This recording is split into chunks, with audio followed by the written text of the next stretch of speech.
So what This what whiskey are is some very good, by the yeah, way. you know what? Real quick, break time. Let's Salud. salute.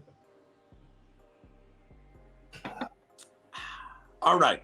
So going into business credit here. So what are some deciding factors on whether or not my business can get approved for a loan, credit cards? What are people looking for or banks looking for when they're deciding if they want to approve me or not?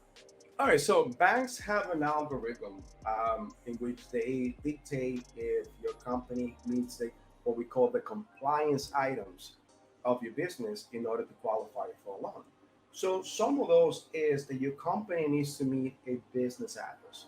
First of all, your company needs to be integrated, meaning that you need to have an entity filed with your state, with your Secretary of the State. And remember, it has to be an LLC, an S corp, or C corp. Never a sole proprietorship. Never a sole prop. Now, once again, I'm not an attorney or a CPA, so I'll implore you to go ahead and consult with your attorney and your CPA in your state because some of the laws and policies change from state to state.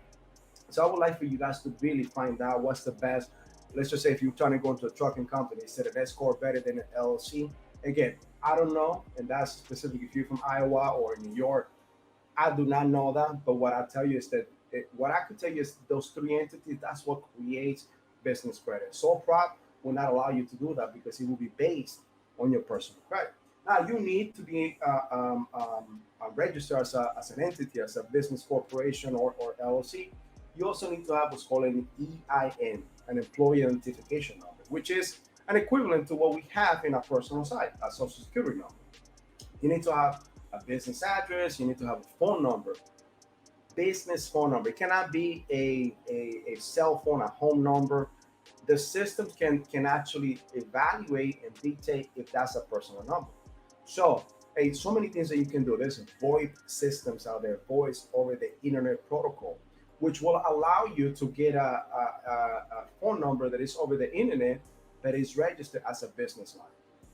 I had no idea. So you're saying that Mhm. the fact that I'm using my personal cell phone for my business may stop me from getting approved for business loans? A lot of banks will not want to see that, especially nowadays. You've seen that there's so many scammers. If you go to TikTok, there are people actually making videos messing with the scammers. And that's what happened. There's a lot of scamming companies out there. And what the banks wants to see is that you have a presence, that you are a legitimate business, a business phone, a business address. Don't get me wrong. 95% of all businesses that start either in a basement, in a garage, or in the extra closet that you have at home, which is fine. Which is fine. Do it. I applaud you for it.